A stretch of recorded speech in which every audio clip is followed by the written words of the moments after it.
راپۆرتێکی ئەمریکی تیشکی خستووەتە سەر سەردەمی حکومەتی مستەفا کازمی و بە گشتی بە شکست خواردوو لە ئەرکەکانیدا ناوی دەهێنێت.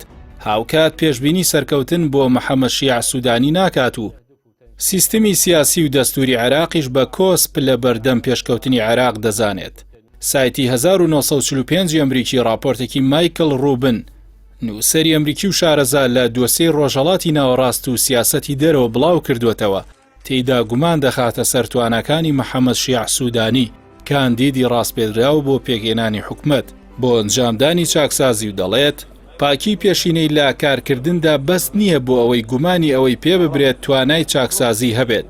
لە کاتێکدا سیاسێکی زۆر هەیە کە لە سیستمی سیاسی عێراقدا بوونیان هەیە و ڕێگرن لە ئەنجامدانی چاکسازی. هاوکات لەبارەی مستەفا کازمیشەوە دەڵێت کازمی شکستی هێنا لە هەوڵەکانی لە بواری گەندەڵی و ئاسایشدا.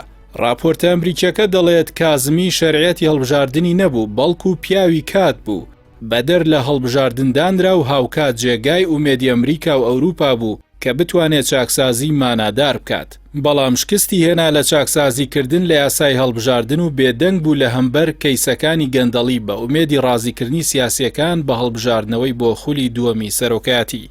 زیاتر لەوەش راپۆرتەکە دەڵێت کازمی نەک شکستی هێناوە بەڵکو تێوەگلاوە لە سیستەمەکەدا چونکە لە بواری ئەمنیشدا شکستی هێناوە هەرچەنە بەڕووکار دژی گەندەڵی بووە. بە دیاریکراویش میلیشیا چەکدارەکان کە لەلایەن ئێرانەوە پاڵپشتی دەکرێن لە سەردەمی حکومڕانی کازمیدا بەهێزتر بوون. هەروەها بێدەنگ بوو لە بۆردومانەکانی ئێران و تورکیا بۆ سەر ناوچە سنووریەکان و ناوەوەی خاکی عێراق. لەگەڵەوەشدا راپۆرتە ئەمریکیەکە تیشک دەخاتە سەر دوولایەن کە تێیدا مستەفا کازمی سەرکەوتوو بووە کە لایەنی ئابووری و سیاسەتی دەرەوە بووە و دەڵێت کازمی ڕاستی وتووە کە عادل عەبدولمەهدی خەزێنەی عێراقی بە بەتاڵی جێهێشت بوو. بەڵام لە سەردەمی کازمیدا یەدەگی دراوی عێراق بەرز بووە و موچەی فەرمانبەران با ڕێکوپێکی دراو ئابووری وڵات بوژایەوە. هاوکات لە سیاسەتی دەرەوەشدا عێراق پێشکەوتنی بەخۆیەوە بینی.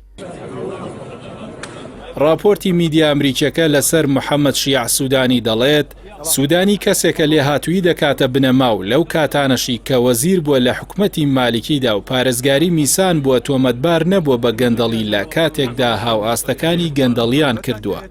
لەگەڵەوەشدا دەڵێت پاکی پێشینەی سوودانی بەس نییە بۆ ئەوەی گومانی ئەوەی پێ ببرێت سەرکەوتوو دەبێت لە ئەرکەکەیدا چونکە سیستمی سیاسی عێراق سیاسی زۆری تایە کە دژن بە ئەنجامدانی چاکسازی و ئەوەش دەبێتە بربەست و ڕێگر لە بەردەم سوودانیدا.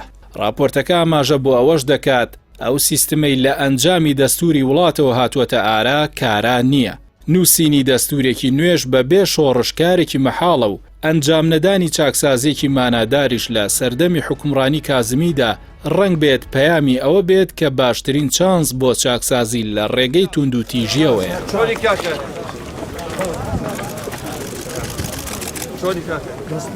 تمام؟ تمام.